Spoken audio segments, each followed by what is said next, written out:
Alright, in this video we're going to continue our discussion on geometry, similarity, and right triangles standard number 1, which is basically what do dilations do to stuff. And in our previous video and previous lessons, we discussed points, we looked at lines, rays, segments, but basically the most complicated thing we looked at had only 2 points. In this topic today, we're going to start looking at some triangles and some quadrilaterals. So things that have 3 or 4 points. What do dilations do to them? And basically we've got 2 different strategies that we can apply. The first is to just go through and do all the same stuff that we were doing. Move every single point the same way that we were doing before. The second strategy is to take advantage of what we know about dilations. We know that dilations change the size, but they don't change the shape. So we can take advantage of the behavior of a shape and use that to actually answer questions faster. Let's look at what I mean by that. So here, dilate this triangle using this origin as a center and a scale factor of 2. So please tell me how to do it. Where would we start? Okay, so yeah, we'll find the coordinates, and then we know that we have to multiply each one of them by 2. So where would you like to start? The top one, the right one, or the bottom one? The bottom one?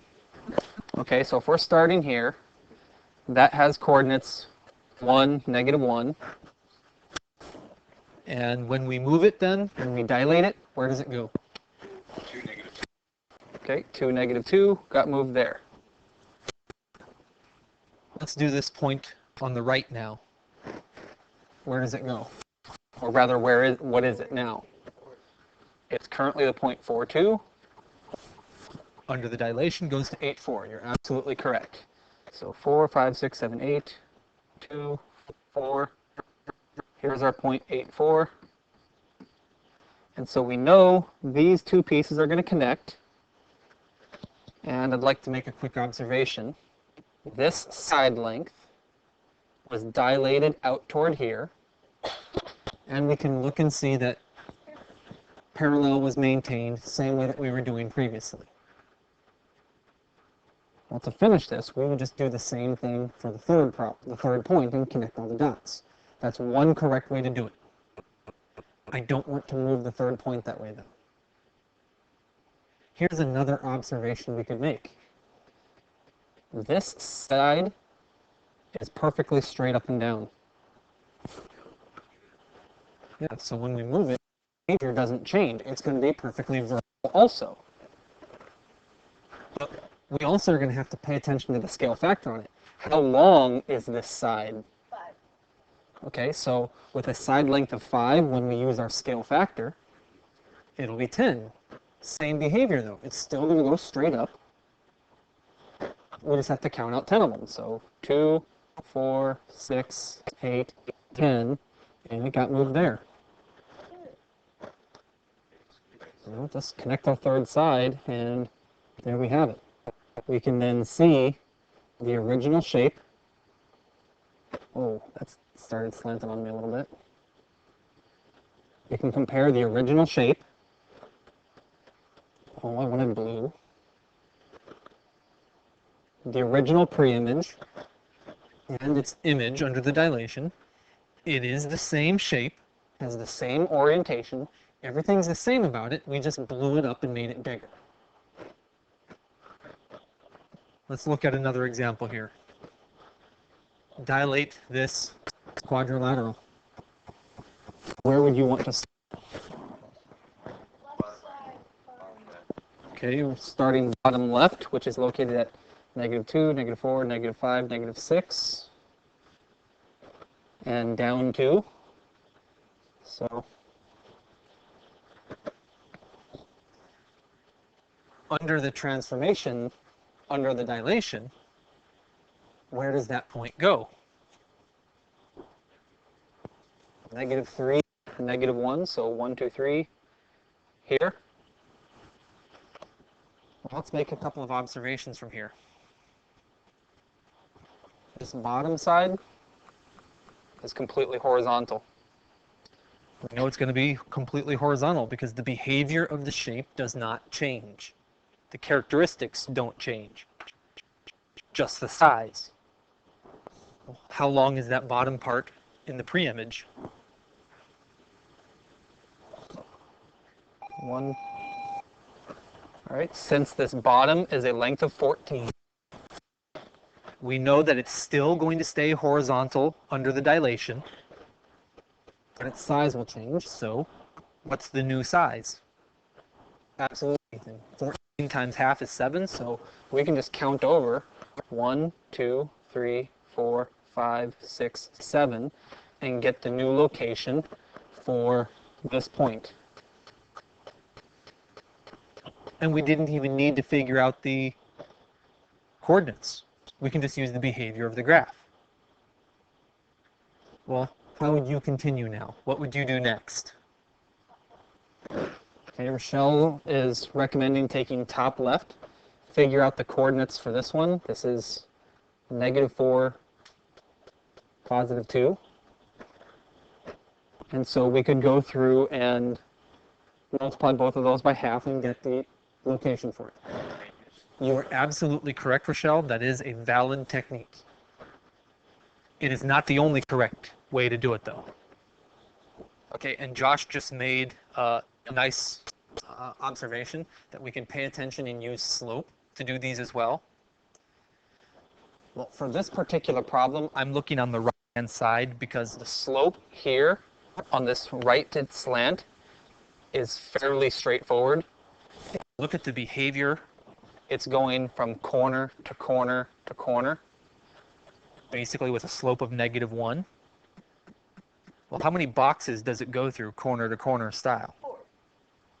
Since it cuts through 4 boxes, it's going to cut through half that with the dilation, only 2 of them, so we can maintain the same behavior using the same slope as Josh noted, and we'll just go up and to the left.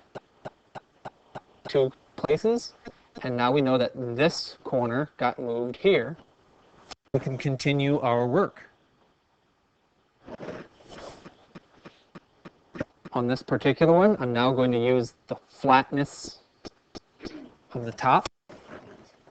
Since that's 8 wide, it becomes 4, so we'll just go 1, 2, 3, 4, and we get the new location for that top left corner. Still located at that point -2, 1, which we could have calculated and done it that way. The key observation I'm hoping to really drive home here, it is completely acceptable to move every single one of the corners using our techniques that we did yesterday. It's absolutely valid. It will definitely work. However, if you're going to start doing 4 or 5 points that way, that kind of makes it longer. You can also take advantage of characteristics of the graph, behavior of the graph, behavior of the shape, and keeping the same behavior, they can a lot of times act as shortcuts to get you the shape more quickly. Both techniques are completely valid. All right, let's consider one where we have a center that's not the origin. In this instance, we are using the point -2, -4 as the center.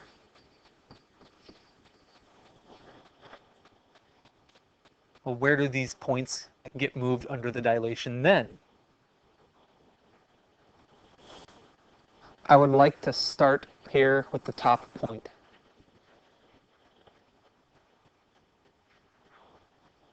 Remembering our technique from yesterday, what do we have to start by locating?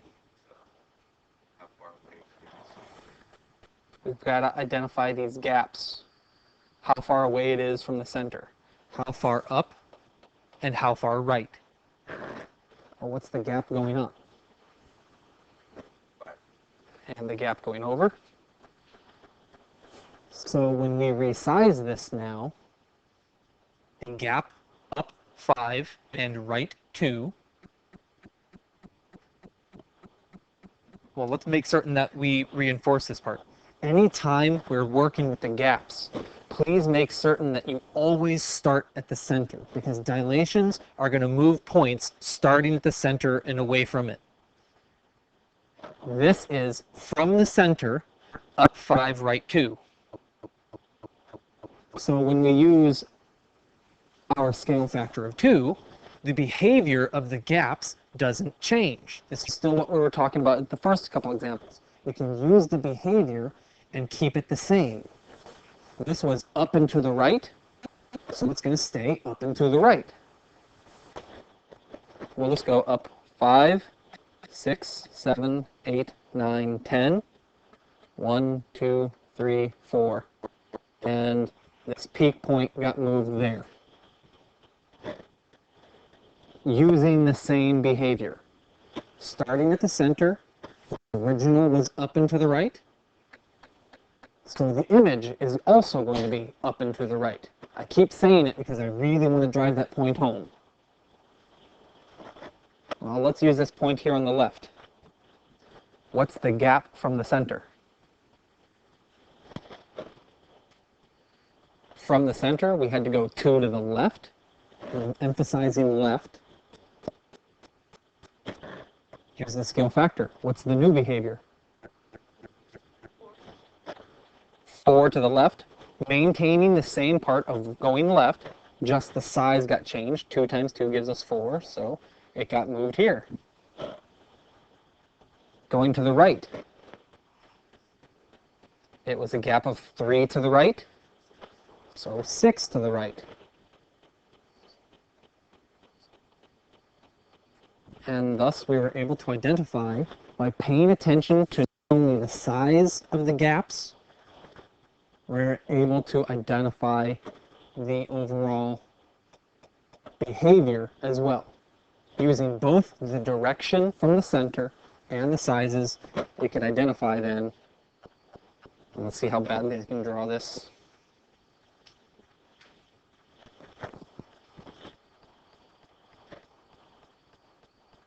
We can then get a sketch of our triangle. Once again, please notice, same shape as the original. It still looks correct. All we've done is change the size.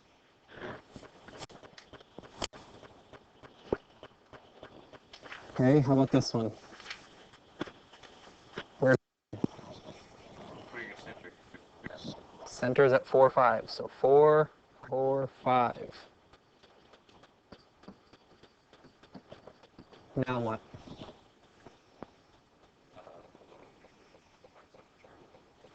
Points on the triangle, we'll say top right corner. It's currently at -2, +4. Now what do we do with that? Well, those coordinates by themselves weren't important. We don't need to know what those numbers are. Because our center is not the origin, we don't need the coordinates of the pre-image, we need the sizes of the gaps. Now, please always remember, when you consider the gaps, start at the center and move away from it. What are the gaps moving away from the center? This is 6 to the left and 2 going down.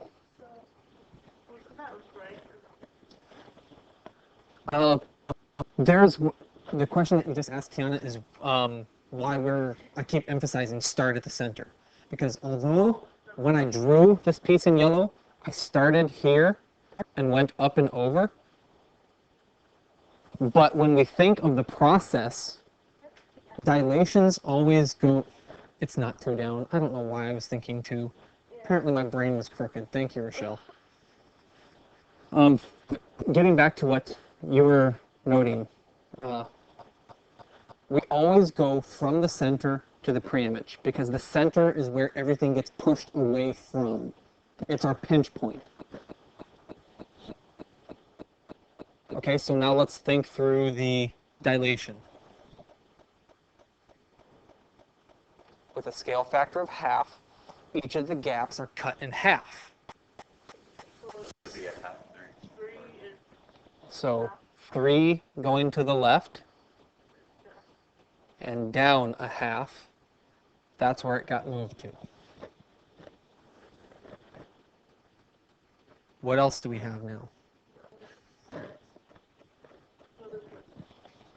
Well, do you want to do the left top or the left bottom? Okay, so you were picking this one. And so let's once again keep in mind what are the sizes of these gaps. From the center, we've got 10 to the left and 3 down. Cutting those in half. 5 to the left, 1.5 down. So we'll look 1, 2, 3, 4, 5, down 1 and a half right there. And so we can connect those two and get where this side was moved. How do you want to get the third point now? Yeah, I like your idea, Kim. Well, let's take advantage of it. We know it's straight down from here. So 1, 2, 3, 4, 5 will become how far down? 2.5. So down half for the 0.5, 1.5, 2.5. It got moved there. Simply connecting it. Same shape, just changed in size. Making certain that as we move the sizes around, we're always paying attention to the sizes of the gaps because the gaps get resized. That's how we can identify where it's supposed to be.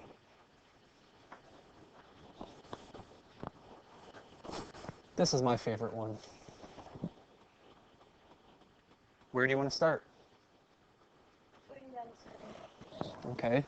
The center is located here at 0, -4. Which corner do you want to identify? Okay, so starting with the bottom left, how big are the gaps? 3 and 4. So, as Josh noted, 1.5 and 2. Let's make certain we're keeping the correct direction. Starting at the center, that gap was up 4, left 3. Making certain we keep that same direction of up and left, up 2, left 1.5. We wind up here. You know what's so awesome about rectangles? There are a lot of 90-degree angles. So let's just start taking advantage of it. This left-hand side is how tall? 4. So when we scale that size of 4, we'll go straight up a gap of 2. How big is this gap, or the side on the top? 6. So when we scale down the 6,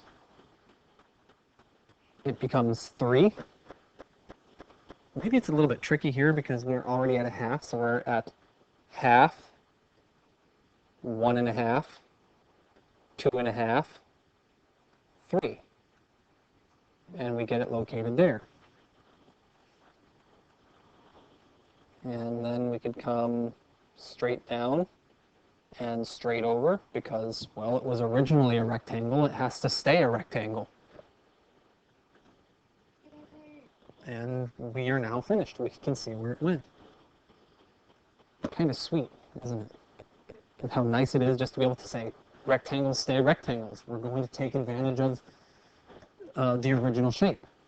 One component that's kind of nice is the more structure there is on the original shape, the more there is to help us through with making certain we keep that structure.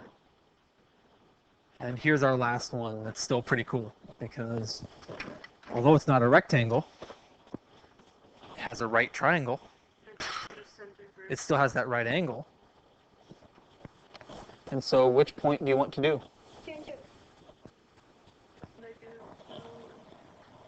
Okay, so working from this point,